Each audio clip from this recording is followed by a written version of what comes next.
હવે મારે મોહી એક ભાગી જાઉં હવે તો ભાગ પાડવો ને આપણે તો ભાગ પાડી દઉં ઘંટોલાને બીજો ભાગી જાઉં હોય તો નકર તો મેં તો કહ્યું કે અહીંયા બાજરાના રોટલા ને ક્યાંક ના ઝૂંપડીમાં કરી નાખી તો ખાઈ લઈએ નહીં મારે ભાગી એવું આપણે ભાગ પાડ નાખ્યા ભાગ પાડે તો ભાગ પાડી નાખી બરોબર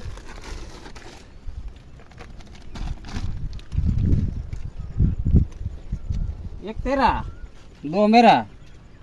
दो तेरा दो मेरा तीन तेरा ये तीन मेरा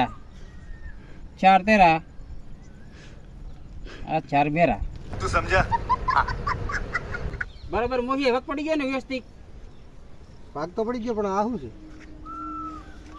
બધી કાયદેસર ગણીને જ ભાગ પડ્યો એટલે આમ આનું શાક થાય કે હવે આપણે આનું શાક થઈ જાય એકલા ડુંગળીને બે ત્રણ ગાંઠિયા નાખીને શાક બની જાય મસ્તી હાલે તું રાખ મારું લઈ જાવ